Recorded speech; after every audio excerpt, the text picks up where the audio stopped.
Assalamualaikum, salam Malaysia Madani, berita wilayah bersama saya Nurul Zahira Razi. Berikut rangkuman berita utama. Rang Undang-Undang Keselamatan Siber dijangka akan dibentangkan seawal Oktober ini. Menteri Komunikasi dan Digital Fahmi Fadil berkata, satu pertemuan bakal diadakan Jabatan Perlindungan Data Pribadi JPDP bersama pihak berkepentingan sebelum maklum balas itu dibawa kepada jemaah menteri.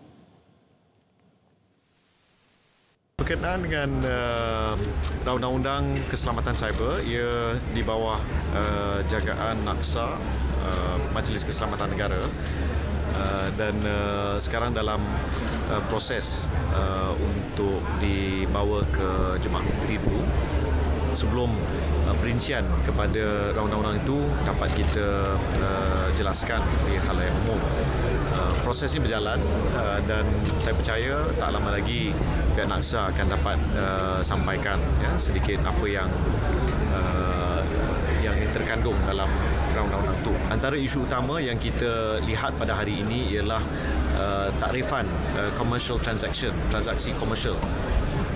Dan juga apa yang dimaksudkan dengan data, memproses data, serta satu aspek yang kita lihat agak penting ialah data protection officer. Beliau berkata demikian selepas merasmikan Persidangan Pertahanan dan Keselamatan Siber Peringkat ASEAN atau Cyber DSA 2023 di Pusat Konvensyen Kuala Lumpur.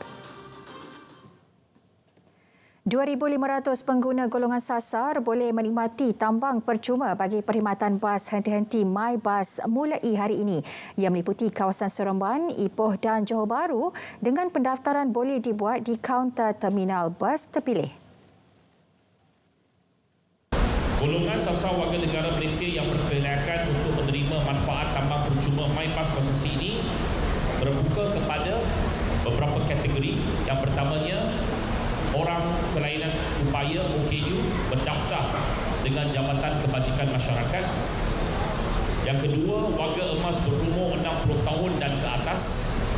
Dan ketiga, kanak-kanak atau murid sekolah berumur 7 hingga 17 tahun yang bersekolah di kawasan liputan perkhidmatan MyBus. Mereka yang berkelayakan boleh mendaftar di kaunter-kaunter perkhidmatan MyBus dengan membawa dokumen pengenalan seperti MyCard, MyKit ataupun MyTentera. Perkhidmatan MyBus juga akan ditambah baik bagi memastikan pengoperasian perkhidmatan itu dapat berjalan dengan lancar. Dalam pada itu, orang ramai yang berkelayakan tidak melepaskan peluang untuk mendaftar di kaunter Terminal 1 Seremban bagi mendapatkan pas MyBus konsesi hari ini. Baguslah kalau macam tu, kalau dah ada macam ni untuk kesenangan, mana yang yang B40 ke apa ke, jimatlah sikit, bolehlah beli sayur ke. Acik memang selalu, kalau nak pergi ke rantau pun boleh pakai kan. Selama ni mungkin dia orang kena membayar tiket.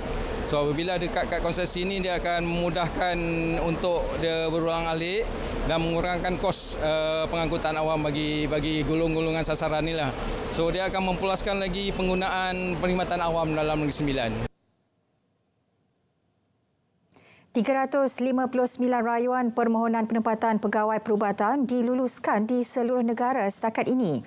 Menteri Kesihatan Dr. Zaliha Mustafa berkata, jumlah permohonan selebihnya akan diperhalusi kemudian berdasarkan kepada merit rayuan dan kekosongan. Kita kena melihat kepada tugasan hakiki kita lah sebagai doktor, untuk berkhidmat dan sebagai penjawat awam, tetapi tidak bermaksud rayuan itu langsung tidak dipedulikan.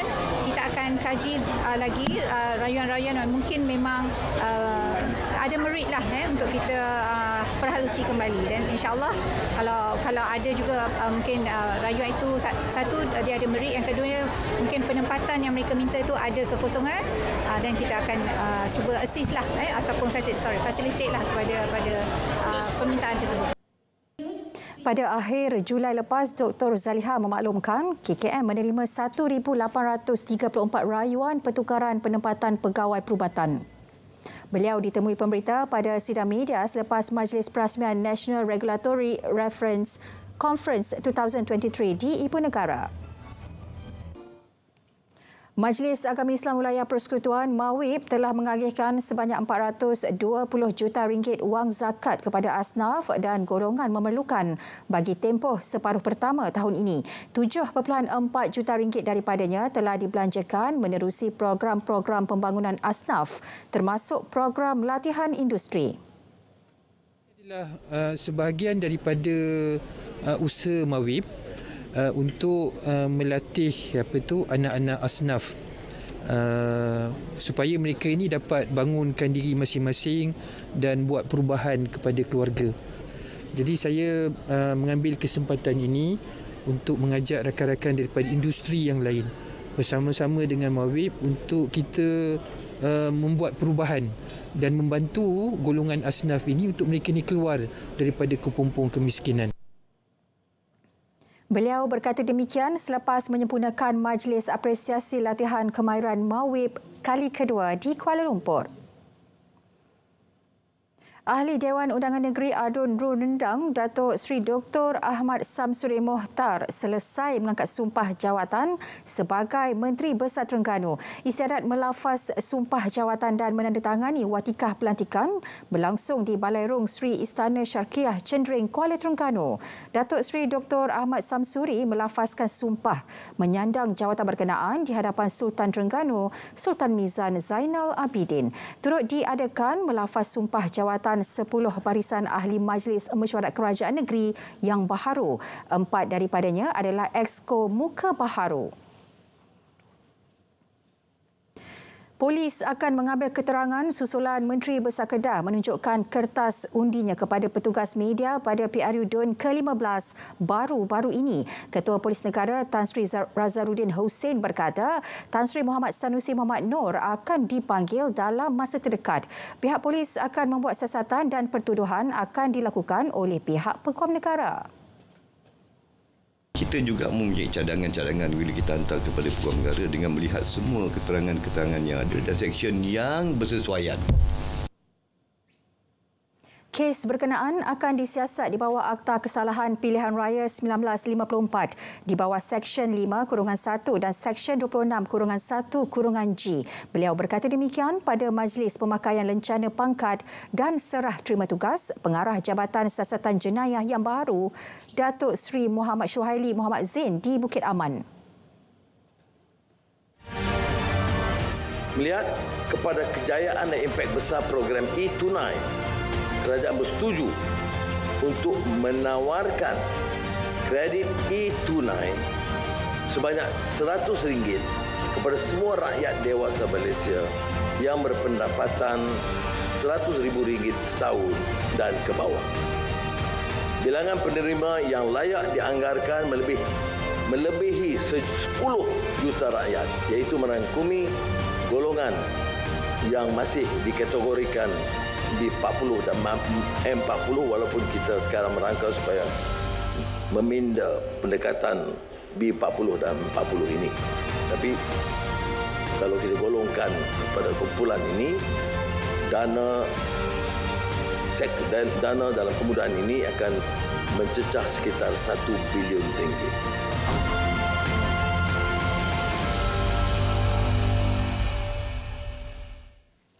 Baik saudara, untuk perkembangan cuaca seluruh negara, kita ke Met Malaysia bersama pegawainya Ruzaimin Pilus. Silakan Ruzaimin.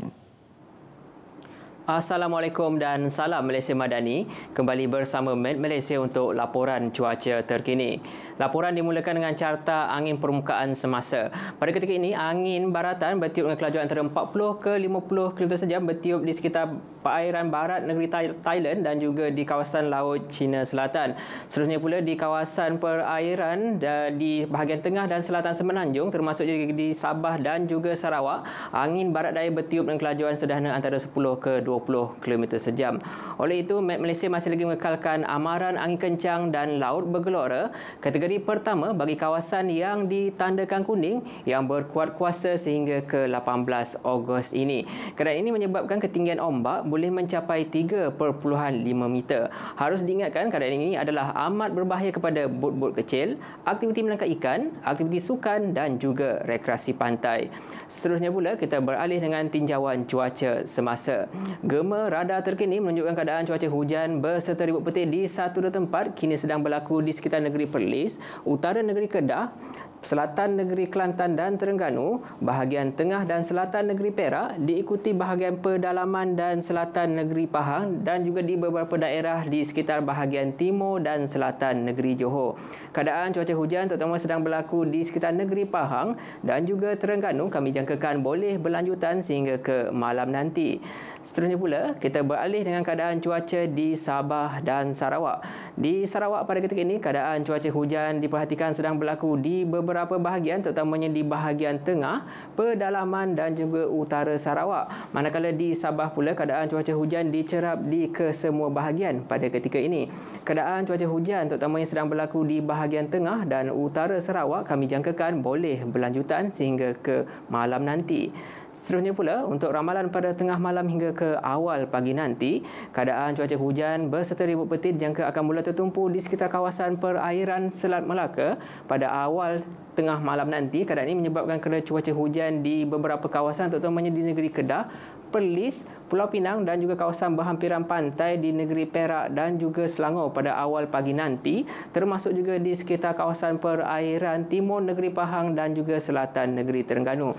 Manakala di Sarawak pula, keadaan cuaca hujan pada tengah malam hingga ke awal pagi nanti jangkakan mula terlebih tertumpu di sekitar bahagian pedalaman terutama di bahagian Kapit, Miri dan juga Limbang. Manakala di Sabah pula, keadaan cuaca hujan pada awal pagi nanti kami jangkakan lebih tertumpu di sekitar bahagian pedalaman serta di bahagian Sandakan dan juga Tawau.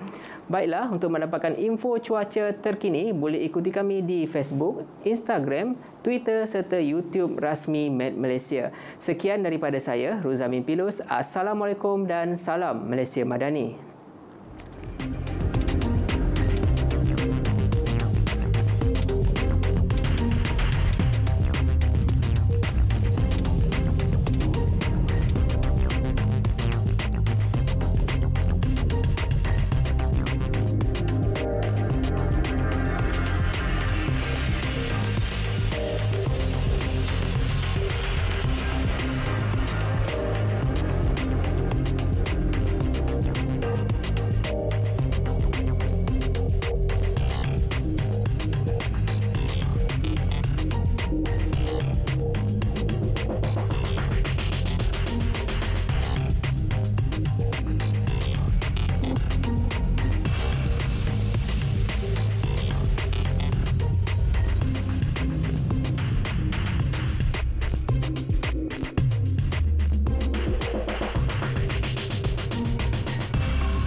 Adakah anda mempunyai cadangan dan pandangan mengenai Belanjawan 2024? Kongsikan bersama kami di belanjawan.mof.gov.my. Jom kita bergerak ke arah Malaysia yang lebih baik.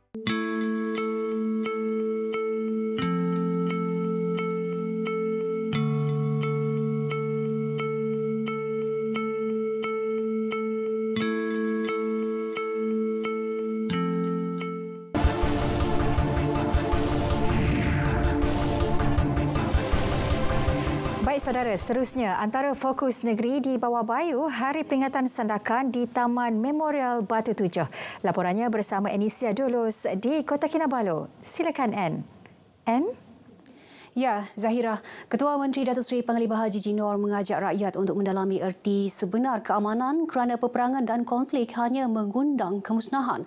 Berucap sempena Hari Peringatan Sandakan di Taman Memorial Batu 7 Sandakan, Datuk Haji Ji berkata Sabah sentiasa mengingati pengorbanan serta sumbangan tentera bersekutu yang berjuang dalam Perang Dunia Kedua dan menjaga keselamatan negeri ini dahulu. Pengiktirafan dapat dilihat pada setiap 15 Ogos yang menjadi ruang merapatkan hubungan Australia, Britain dan Sabah. Pengiktirafan turut diberikan kepada Majlis Perbandaran Sandakan, Lembaga Pelancongan Sabah, Jawatan Kuasa Penganjur serta Suruhanjaya Tinggi Australia dan British di Malaysia atas dedikasi dan sokongan berterusan memastikan bingkisan sejarah ini diingati bersama.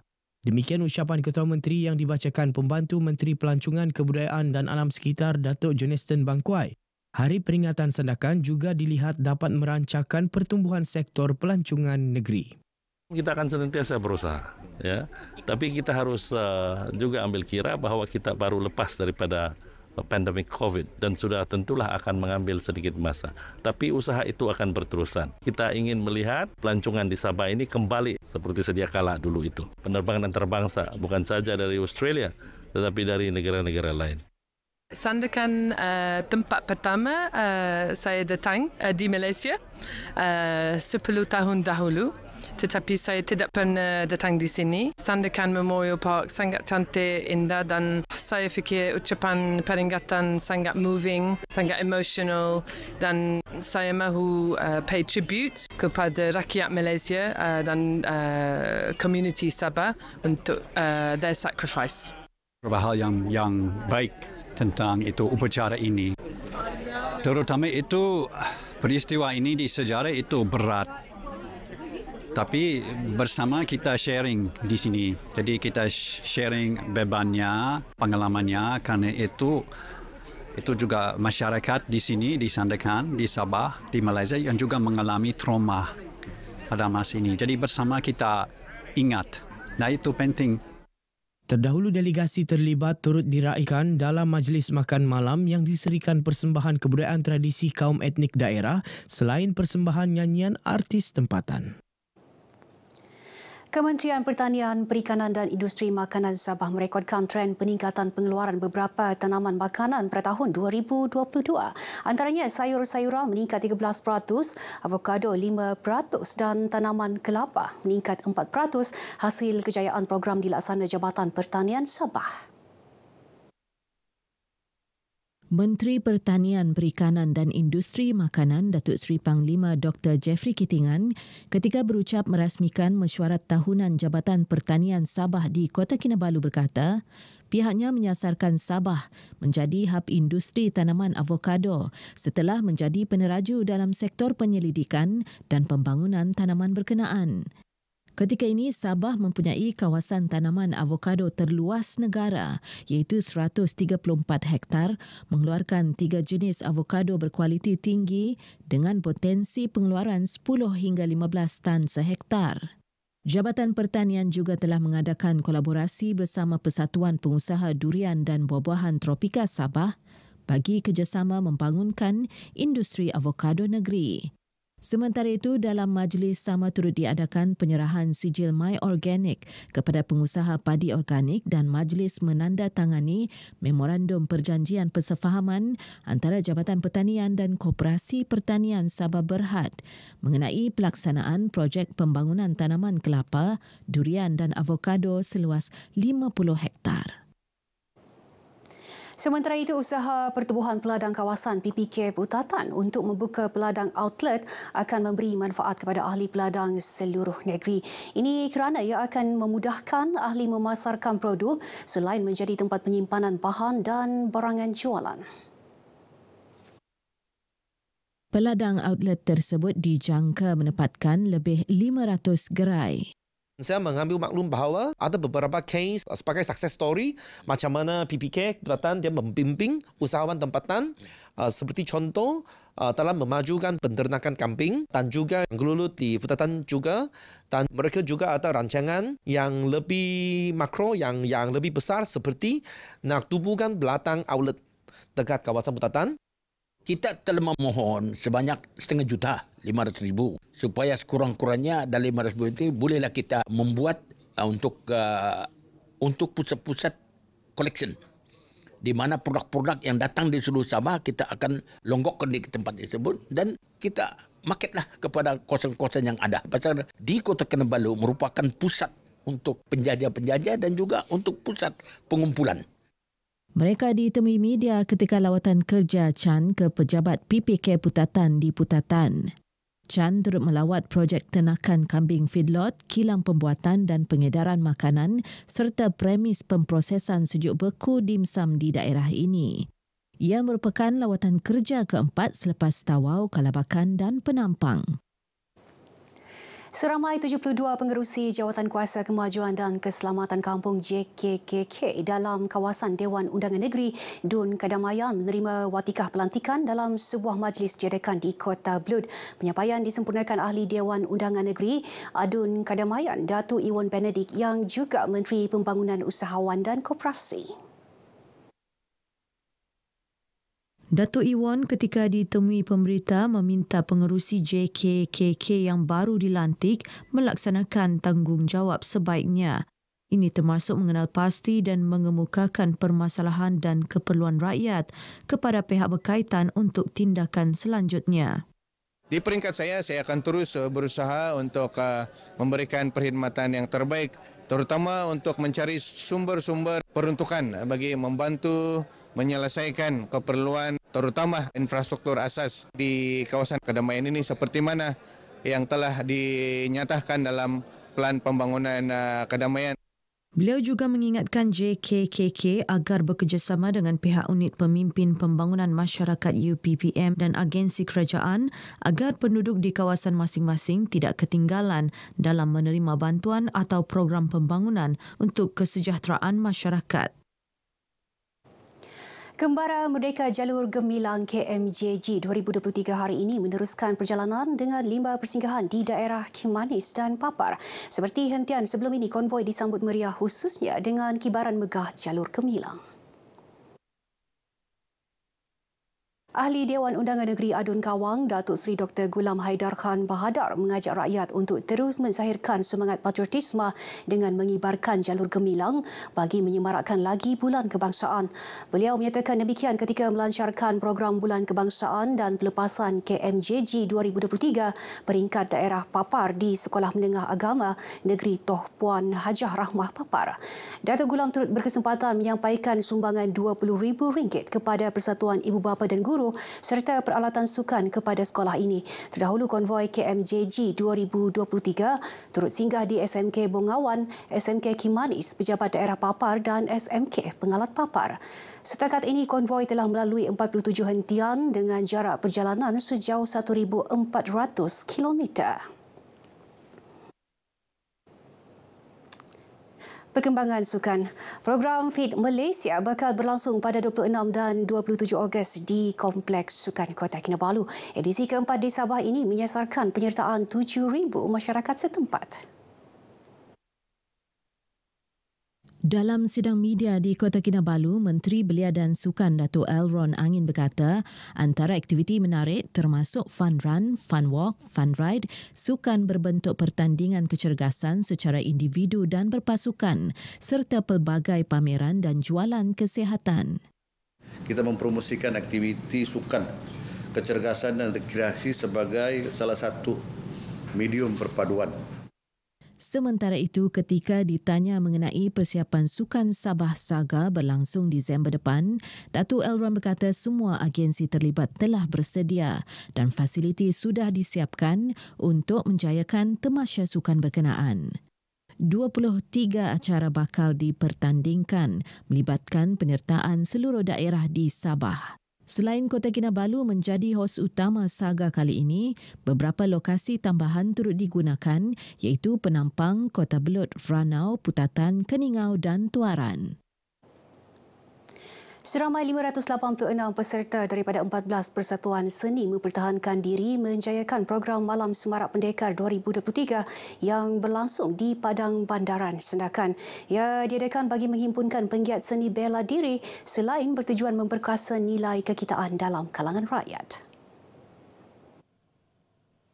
Merasmikan program ini, Adun dilantik Datuk Jafari Waliam berkata, penglibatan dalam seni mempertahankan diri berupaya memupuk perpaduan sekaligus menyemarakkan semangat cintakan negara. Seni mempertahankan diri ini untuk merapatkan lagi hubungan, mengeratkan silaturahim di semua seluruh daerah di Sabah ini, dan kita mengangkat kita punya seni mempertahankan diri untuk mengharumkan nama negeri Sabah dan ke antarabangsa. Beliau juga berharap lebih banyak program seumpama diadakan dan dilaksana dalam skala lebih besar, menggabungkan lebih ramai penggiat di seluruh negeri pada masa akan datang. Baik, paparan tadi mengakhiri perkembangan dari Sabah. Seterusnya kembali bersama Zahira. Zahira. Baik, terima kasih Anne. Langsung dari Kota Kinabalu, Sabah.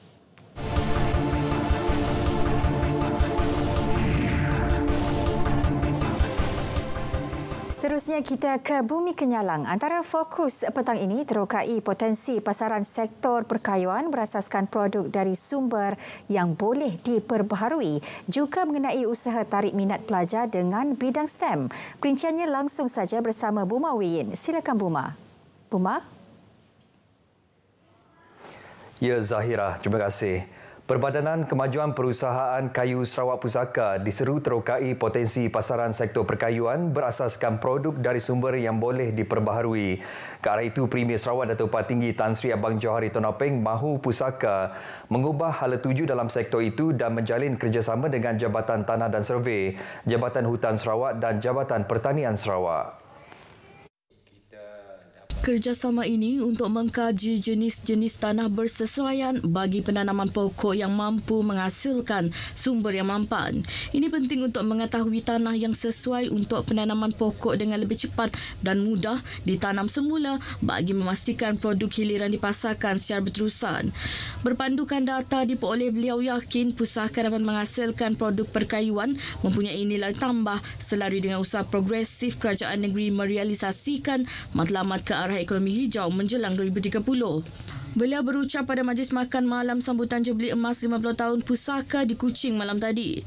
Beliau turut menyempurnakan penyampaian penghargaan Jubli Emas 50 tahun Pusaka kepada bekas-bekas pengurus besar Pusaka, termasuk Timbalan Menteri Perancangan Bandar, Pentadbiran Tanah dan Alam Sekitar Datuk Len Talif Saleh, selain penyampaian Anugerah Industri Jubli Emas Pusaka 2023. Hadir sama pada majlis itu Timbalan Perdana Menteri Datuk Sri Fadilah Yusof.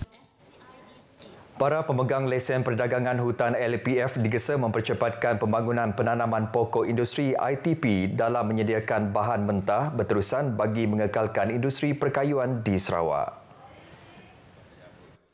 Timbalan Premier Dato' Amar Awang Tengah Ali Hassan berkata program ini bukan sahaja untuk memastikan bekalan bahan mentah jangka panjang sekaligus membantu pembangunan dan pertumbuhan industri pemprosesan hiliran. Ini akan menyokong pengeluaran produk bernilai tambah tinggi seperti perabot, panel kayu dan produk berasaskan biojisim yang menyumbang kepada pembangunan sosioekonomi. Beliau berucap pada majlis makan malam sambutan Jubli Emas 50 tahun Pusaka di Kuching malam tadi. Beliau yang juga pengurusi Lembaga Pengurusan Perbadanan Kemajuan Kayu Sarawak Pusaka mahu Pusaka meningkatkan penyelidikan dan pembangunan bersama pihak industri, institusi penyelidikan dan daya saing agensi kerajaan dalam pasaran global. Sempena 50 tahun penubuhan Pusaka, beliau juga berharap Pusaka terus meningkat perkhidmatannya dalam memacu pertumbuhan ekonomi negeri. Fasiliti seperti makmal sains perlu ditambah di sekolah dalam usaha meningkatkan minat pelajar dalam bidang sains teknologi, matematik dan kejuruteraan STEM. Menteri Pendidikan, Inovasi dan Pembangunan Bakat Datuk Roland Sagawiin berkata penyediaan fasiliti seperti ini penting dalam membantu Sarawak merealisasikan sasarannya untuk meningkatkan peratusan jumlah pelajar di aliran sains. Setakat tahun ini, Sarawak kini sudah di tahap 30% pelajar memilih aliran sains dan pihaknya menyasarkan untuk mencapai ke tahap 60% menjelang 2030. If we don't have enough facilities, it will be quite a difficult task So we hope that this one will be taken into consideration. We may have in this manner like we have this dual language program, but those are only in the books. Beliau berkata demikian kepada media di Cebu selepas merasmikan kursus latihan program Dwi Bahasa yang diadakan di Bandar Cebu semalam. Datuk Roland juga memberitahu kerja pembinaan Sekolah Antarabangsa Yayasan Sarawak di Cebu sudah pun bermula dan kini di peringkat penanaman cerucuk bangunan. Kerja pembinaan dijangka akan berjalan selama 2 tahun dan sekolah itu dijangka siap sekitar 2025 kelak. Majlis Perbandaran Cebu, MPS dan Tabung Kanak-Kanak Pertubuhan Bangsa-Bangsa Bersatu UNICEF menandatangani Memorandum Persefahaman MOU mengenai inisiatif Bandar Mesra Kanak-Kanak UNICEF. Majlis menandatangani MOU itu diadakan di Pejabat Majlis Perbandaran Cebu semalam. Majlis tersebut disempurnakan pengerusi MPS Kaunselor Clarence Ting dan Ketua Dasar Sosial di UNICEF Malaysia Dr. Juanita Vasquez Escalon dan disaksikan oleh Timbalan Menteri Kesihatan Awam, Perumahan dan Kerajaan Tempatan Michael Tiang Ming Ti. Menurut Michael Tiang, usaha memastikan persekitaran Bandar Cebu sebagai tempat yang bukan sahaja berfungsi tetapi juga selamat untuk anak-anak muda adalah satu tanggungjawab bersama. Inisiatif Bandar Mesra Kanak-Kanak yang diketuai oleh UNICEF bertujuan mewujudkan ruang bandar yang mengutamakan kesejahteraan, kesihatan dan kebahagiaan kanak-kanak. These initiatives encompass various aspects, including accessible and safe playgrounds, pedestrian-friendly streets, green spaces, clean air and water, quality education, and opportunities for social interaction. Berucap pada majlis MOU itu, katanya pelaburan dalam perancangan Bandar Mesra Kanak-Kanak merupakan satu pelaburan untuk masa hadapan. Ujarnya lagi, Bandar Mesra Kanak-Kanak menggalakkan gaya hidup aktif, penerokaan kreatif dan pertumbuhan kognitif selain membentuk asas generasi yang lebih sihat dan berdaya tahan pada masa akan datang. Majlis Perbandaran Cebu merupakan pihak berkuasa tempatan kelima di Sarawak menandatangani MOU berkenaan. Kembara Merdeka Kibar Jalur Gemilang KMJG 2023 menghampiri kemuncaknya di Last Checkpoint Bintulu dengan ketibaan peserta konvoi dari lawas. Konvoi seramai 50 orang itu diketuai Pengarah Japan Sarawak Jafar Jantan. Pengarah Japan Sarawak Jafar Jantan berkata bermulanya KMJG 2023 pada 8 Ogos hingga 15 Ogos, mereka telah mengembara sejauh 1,870 km dan pada hari ini meneruskan kembara mereka balik ke Kuching. Dan ini merupakan satu mesej yang kita ingin sampaikan untuk berkaitan dengan sempena sambutan Hari Kebangsaan dengan tema Malaysia Madani Tekad Perpaduan Penuhi Harapan, untuk kita memenuhkan harapan-harapan rakyat Malaysia dengan semangat-semangat kenegaraan, semangat-semangat pertiwi supaya kita sentiasa terjalin dengan segi aspek perpaduan dan akhirnya Malaysia ini akan sentiasa aman, makmur dan sejahtera, insya-Allah sampai bila-bila. Beliau berkata demikian semasa ditemui pemberita di Wisma Bintulu pagi tadi. Dalam pada itu, acara Flag Off Konvoi Kembara Merdeka Jalur Gemilang telah disempurnakan oleh Pengurus Besar Lembaga Kemajuan Bintulu, Datuk Muhammad Yaakob Kari. Persekutuan Perkumpulan Wanita Sarawak PPWS akan bekerjasama dengan pelajar Universiti Teknologi MARA UiTM Kampus Samarahan mengadakan program komuniti dan bengkel inovasi bersama penduduk di Sebuyau pada Sabtu ini. Ketua Bahagian Pembangunan Belia PPWS Dr. Azlina Bujang berkata, program itu turut disertai delegasi dari Universitas Muhammadiyah Pontianak, Indonesia. Melaksanakan satu bengkel knowledge transfer bertempat di Sebuyau. Okey, bengkel ini mensasarkan kaum-kaum wanita di Sebuyau di mana kami mengajar mereka melakukan beberapa bengkel inovasi lah, daripada contohnya tempurung kelapa untuk dijadikan beg dan sebagainya. Di mana kami mengharapkan agar selepas menghadiri bengkel tersebut, mereka boleh menghasilkan produk tersebut untuk dipasarkan di Sebuyau dan juga di luar kawasan. Kira-kira 70 peserta dijangka menyertai program sehari tersebut yang julung kali dianjurkan PPWS Cawangan Sebuyau dengan Universitas Muhammadiyah Pontianak, Indonesia. Beliau berkata demikian kepada RTM pada program Karnival PPWS Perkumpulan Matang di Arena Futsal Taman Liling Matang Kuching baru-baru ini. Unit Risikan Marin URM Markas Taktikal Pasukan Polis Marin Wilayah 5 Miri berjaya menahan sebuah van dan merampas 1,950 karton rokok dengan nilai keseluruhan RM439,000 semasa menjalankan op kontraban di tepi jalan usahawan belakang Shell Bypass Miri lebih kurang 10 pagi semalam. Ketua Polis Daerah Miri, SCP Alexan Nanga Cabu dalam kenyataan media mengesahkan pihaknya telah menahan dan memeriksa van berkenaan dan mendapati terdapat rokok tidak bercukai. Setelah disoal siasat, pemandu van berkenaan gagal mengemukakan sebarang dokumen sah daripada pihak kastam. Selain mendapati rokok tersebut disyaki dibawa tanpa cukai kastam dan telah melakukan kesalahan di bawah Akta Kastam 1967. Semua barang rampasan dan tangkapan diserah kepada Pegawai Penyiasat Jabatan Siasatan Jenayah Ibu Pejabat Daerah Miri untuk siasatan dan tindakan selanjutnya. Baik saudara, perkongsian itu tadi mengakhiri berita dari Sarawak. Salam Malaysia Madani. Kita kembali bersama Zahira untuk berita seterusnya. Zahira, silakan. Baik, terima kasih Bu Umar. Langsung dari Kuching, Sarawak. Berita wilayah berehat.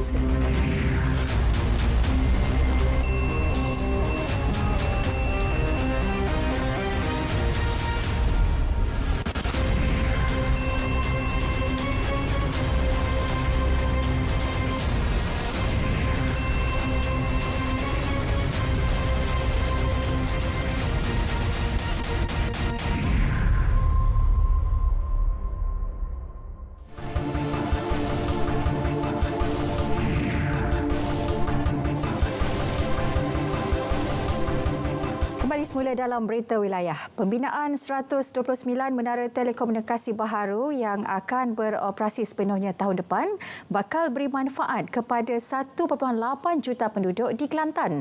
Untuk dapatkan gambaran lebih jelas, kita bersama Muhammad Azidi Abdullah di Kota Baru, Kelantan. Teruskan Azidi. Azidi? Baik, sebanyak 129 menara telekomunikasi baharu yang dirancang dalam fasa 1 Pelan Jalinan Digital Negara Jendela di Kelantan akan beroperasi sepenuhnya tahun depan, sekaligus memberi manfaat kepada 1.8 juta penduduk untuk menikmati liputan jaringan telekomunikasi 4G. Ikuti laporan khas yang disediakan wartawan Majida Ismail. Pengarah Suruhanjaya Komunikasi dan Multimedia MCMC Kelantan, Abdul Mubin Muhammad Zain berkata, Kementerian Komunikasi dan Digital KKD dan MCMC komited dalam memastikan semua menara dapat disiapkan mengikut jadual bagi memberikan kemudahan telekomunikasi terbaik kepada rakyat. Ketika ini, 65 menara telah pun siap dibina manakala baki 64 lagi masih dalam pembinaan dan akan siap pada suku pertama 2024 secara berperingkat. Mengulas lanjut, Abdul Mubin berkata liputan 4G di Kelantan pada masa ini telah mencapai 96.68% dalam kawasan berpenduduk dan usaha berterusan sedang dilakukan bagi memastikan liputan ditingkatkan dengan secepat mungkin. Di Kelantan ni sudah mencapai 96.8% kawasan liputan 4G. So ada lagi baki dalam 3%. So mungkin kita jangkakan yang aduan yang mengatakan tak ada liputan ini adalah daripada kawasan yang 3% inilah. So kita tak nafikan memang masih ada lagi kawasan-kawasan yang perlu kita sediakan liputan. Memang kita dah ada perbincangan secara serius bersama dengan pihak industri dan juga MCMC.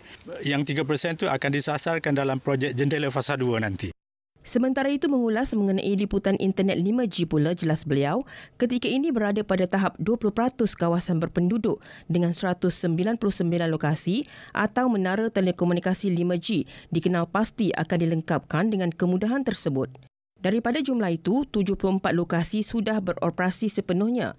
22 telah siap dipasang peralatan 5G dan baki 103 lokasi akan dilaksanakan dalam masa terdekat. Pada peringkat awal permulaan ni memang kita tumpukan kepada kawasan-kawasan yang bandar sebab ketersediaan fasiliti di kawasan bandar. Sebagai contoh, untuk menawarkan perkhidmatan 5G, kita memerlukan kelajuan yang tinggi. So, bila sebut kelajuan yang tinggi, kita perlukan akses fiber optik kepada setiap menara. So, readiness setiap menara itu kepada fiber optik perlu diberi keutamaan. Beliau menyatakan demikian kepada RTM ketika meninjau menara telekomunikasi di Kampung Cenulang, Kuala Krai, Kelantan. Dalam pada itu, rata-rata penduduk bersyukur dengan pembinaan menara tersebut yang memberi manfaat kepada hampir 4,000 penduduk keseluruhannya. Kita penduduk Shinolan boleh merasai gapo orang duk bandar boleh guna TikTok ke apa Facebook ke YouTube ke apa, kita boleh ikut sama. Maknanya lebih kurang dah itu pencapaian kita tu kira okey lah. Budak-budak sekolah pun tak perlu cari kafe cyber cafe untuk pergi buat online borang ke apa. Sekarang ni boleh buat di rumah ya. Jadi saya rasa tu pencapaian terbaik lah pihak kerajaan yang beri kepada penduduk kampung Shinolan kita. Alhamdulillah sekarang molek dah, tidak serupa dulu lah. Macam dulu susah lah kita nak main bukit, main apa tu cari. Sekarang ni alhamdulillah boleh guna semua.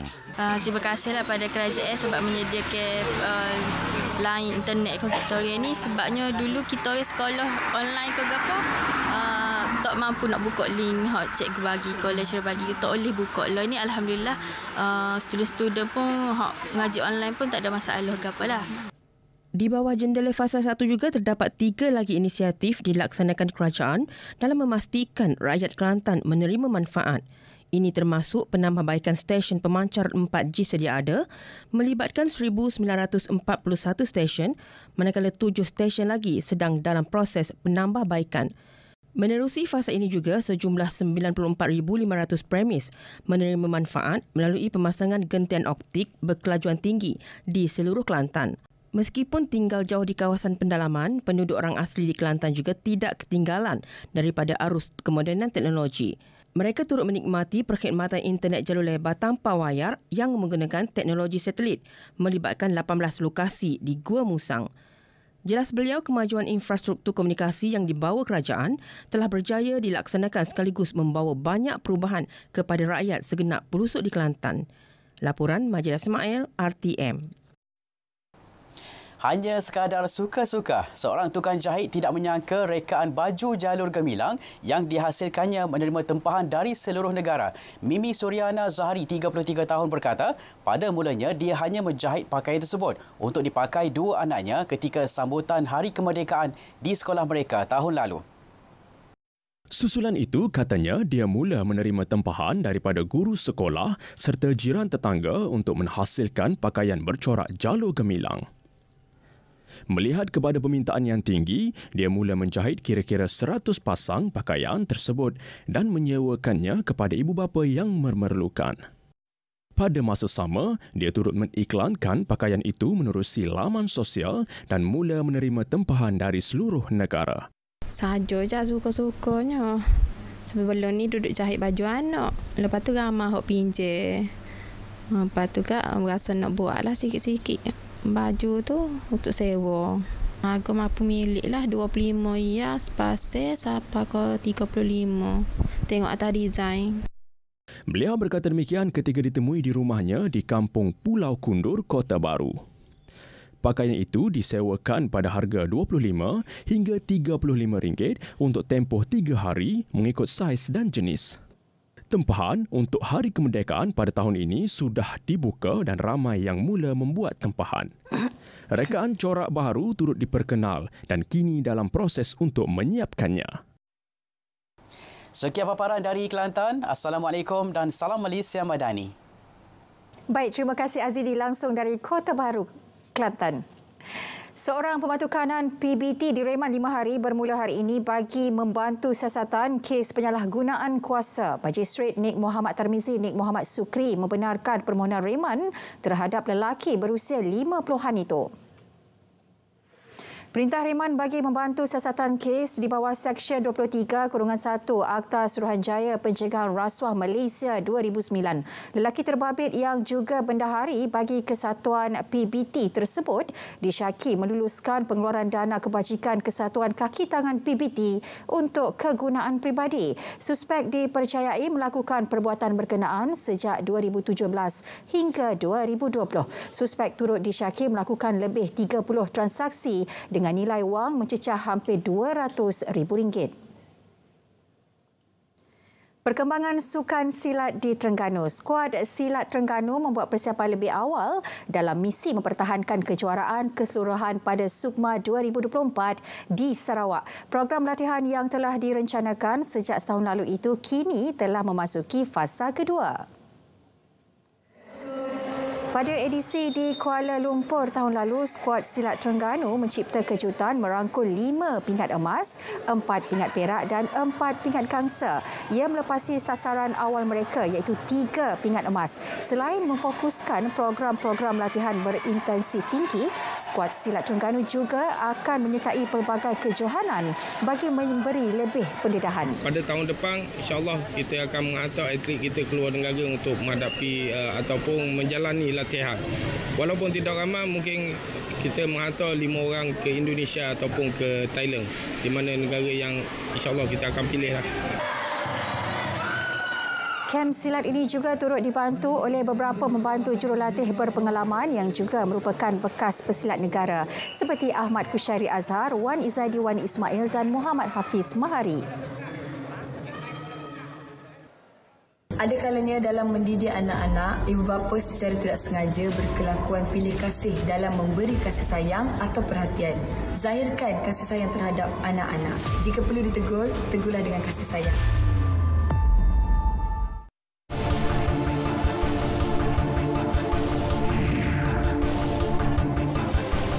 Mahkamah Tinggi Kuala Lumpur melepas dan membebaskan bekas Perdana Menteri Tan Sri Muhyiddin Yassin daripada 4 pertuduhan menggunakan kedudukannya untuk suapan berjumlah RM232.5 juta bagi Parti Bersatu. Hakim Datuk Muhammad Jamil Hussein membuat keputusan selepas membenarkan permohonan Tan Sri Muhyiddin untuk membatalkan tuduhan berkenaan. Hakim mendapati keempat-empat pertuduhan tersebut adalah kabur, cacat dan tidak berasas kerana ia tidak menyatakan butiran kesalahan dilakukan. Pada 10 Mac lalu, Tan Sri Muhyiddin mengaku tidak bersalah di Mahkamah Session Kuala Lumpur atas 4 pertuduhan menggunakan kedudukannya untuk suapan berjumlah RM232.5 juta daripada 3 syarikat. Beliau turut berdepan 2 pertuduhan pengubahan wang haram sebanyak RM195 juta antara tahun 2020 hingga 2022 lalu. Sementara itu, Jabatan Peguam Negara telah memfailkan notis rayuan berhubung keputusan Mahkamah Tinggi yang melepas dan membebaskan Tan Sri Muhyiddin Yassin daripada 4 pertuduhan salah guna kuasa. Peguam Negara Tan Sri Idrus Harun berkata, permohonan yang telah diputuskan oleh Mahkamah hanya berkenaan 4 pertuduhan bagi kesalahan di bawah Seksyen 23 Akta SPRM. 3 lagi pertuduhan di bawah Seksyen 4-1 Akta Pencegahan Pengubahan Wang Haram, pencegahan pembiayaan keganasan dan hasil daripada aktiviti haram 2001 masih kekal. Tarikh sebutan di Mahkamah Session Kuala Lumpur ditetapkan pada 19 September 2023.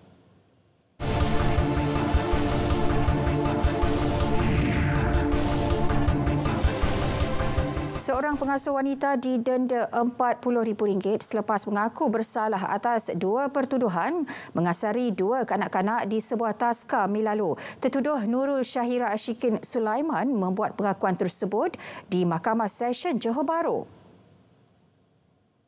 Mengikut pertuduhan, wanita berusia 28 tahun itu didakwa bertindak cuai dengan cara yang mungkin mendatangkan kecederaan fizikal kepada seorang bayi lelaki 9 bulan dan seorang bayi perempuan 11 bulan. Tertuduh dikenakan denda RM20,000, 5 bulan penjara jika gagal membayar denda bagi setiap 2 pertuduhan. Selain itu, wanita itu juga dikenakan bon berkelakuan baik selama 2 tahun, tidak bercagar serta khidmat masyarakat selama 100 jam dalam tempoh 6 bulan bermula pada tarikh sabitan.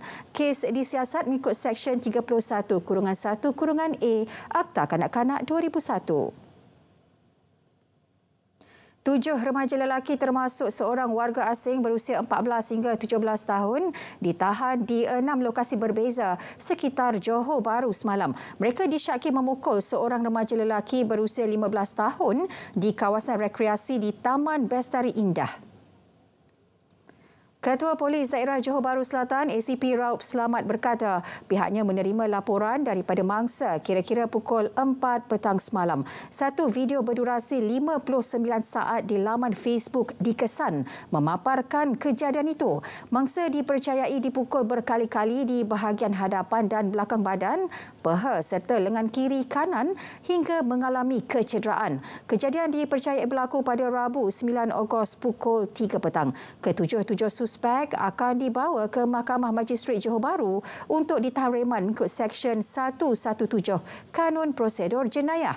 Kes disiasat mengikut Seksyen 147 Kanun Keseksaan.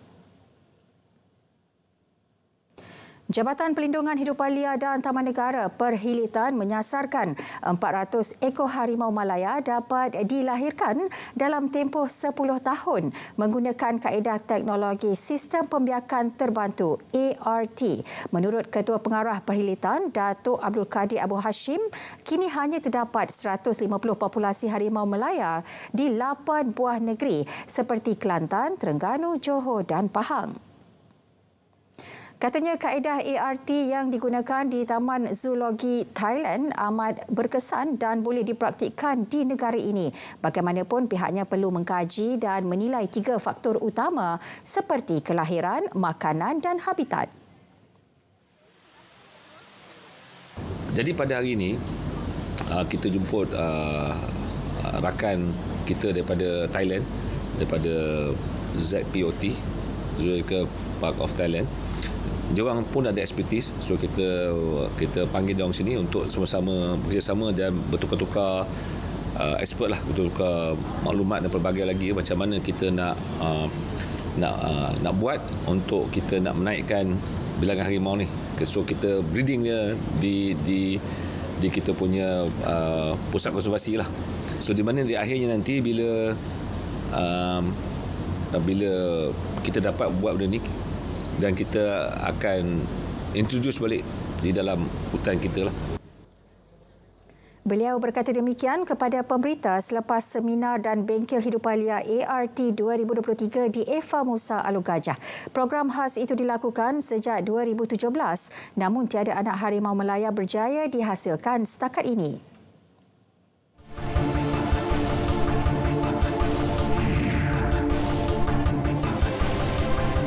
Hujan lebat berterusan yang melanda Perlis sejak awal pagi semalam menyebabkan berlakunya limpahan air bukit yang melibatkan kawasan kompleks ekopelancongan Gua Kelam dan Taman Ekorimba Bukit Air Sungai Batu Pahat. Susulan itu, kedua-dua pusat rekreasi berkenaan ditutup bermula hari ini. Menurut Pengarah Jabatan Perhutanan Negeri Awang Syafiee Awang Ahmad Dani, penutupan dibuat berikutan keadaan berbahaya kepada semua pengunjung, terutamanya yang melibatkan aktiviti air. Semua pengunjung diharap dapat mematuhi arahan dikeluarkan bagi mengelakkan sebarang kejadian tidak diingini berlaku. Selain Gua Kelam dan Bukit Air, pengunjung yang berkunjung ke mana-mana kawasan perkelahan yang terdapat di negeri itu diingatkan segera meninggalkan kawasan berkenaan sekiranya berlaku hujan lebat. Jabatan Perhutanan Negeri akan terus memantau semua pusat rekreasi di seluruh negeri berkenaan. Sebanyak 4,240 kilogram minyak masak bernilai lebih RM16,000 disita dalam satu serbuan di sebuah premis perniagaan borong barangan runcit di kawasan perindustrian ringan Kintajaya, Ipoh semalam. Pengarah Kementerian Perdagangan Dalam Negeri dan Kos Sara Hidup KPDN Perak, Datuk Kamaluddin Ismail memaklumkan premis berkenaan didapati menyimpan barang kawalan melebihi kuantiti yang ditetapkan. Premis itu mempunyai lesen Borong Control Supply Act CSA yang masih dalam tempoh sah. Pemeriksaan lanjut ke atas kuantiti simpanan di dalam premis mendapati premis menyimpan barang kawalan minyak masak pelbagai jenama sebanyak 14,740 kilogram. Jumlah itu melebihi had simpanan seperti mana had yang dibenarkan di dalam kedua-dua lesen borang CSA iaitu 10 tan. Sebanyak 660 jalur gemilang akan diedar menerusi penganjuran program aspirasi Merdeka Fly de Jalur Gemilang bermula hari ini hingga Khamis depan. Memasuki tahun kedua penganjuran, program digerakkan stesen Radio Trax FM dengan kerjasama Radio Malaysia Perak FM dan Asyik FM. Program diadakan di beberapa lokasi antaranya di Ipoh, Gopeng dan Lenggong. Selain warga kerja RTM, ia turut melibatkan pelajar Sekolah Kebangsaan Raban di Lenggong, Perak. Juga akan ada sesi motivasi, ceramah motivasi kepada pelajar-pelajar tahun 5 dan tahun 6 SK Raban daripada bekas Vet 69 polis di Raja Malaysia. Selain itu, kita juga akan memberi mereka peluang dan ruang untuk mengetahui serba sedikit tentang studio yang mana kita bawa khas dari Angkasa Puri studio yang kita bawa ke sana, dan juga mereka pelajar-pelajar berpeluang untuk menjadi DJ. Kita harap lepas ni kita akan dapat bekerjasama dengan stesen-stesen radio negeri-negeri lain lah. Untuk kali ini sempena Hari Kebangsaan yang akan kita sambut kali ke-66, memang kita amat berbesar hatilah turut serta menjayakan dan sama-sama dapat memeriahkan sambutan Hari Kebangsaan yang akan kita sambut tak lama lagi. Pada sebelah pagi turut berlangsung penyerahan jalur gemilang kepada pengarah penyiaran RTM Perak Muhammad Yusni Mohamed Ali di pekarangan Kompleks Sultan Nazrin Muizzuddin Shah, Ipoh. Menunggang motosikal berkuasa tinggi sambil mempamerkan pelbagai aksi bagi menzahirkan semangat patriotik. Itu keunikan yang bakal dipersembahkan pasukan akrobatik motosikal Army Red Warrior ARW dari Kor Polis Tentera Diraja KPTD bersempena sambutan Hari Kebangsaan ke-66 di Dataran Putrajaya 31 Ogos nanti. Seramai 50 anggota lain-lain pangkat berserta 19 buah motosikal berkuasa tinggi telah bersedia dengan persiapan rapi bagi menyemarakkan sambutan berkenaan. Setakat ni Alhamdulillah kita punya persediaan memang kita dah tahu benda ni berlaku setiap tahun pada 31 Ogos.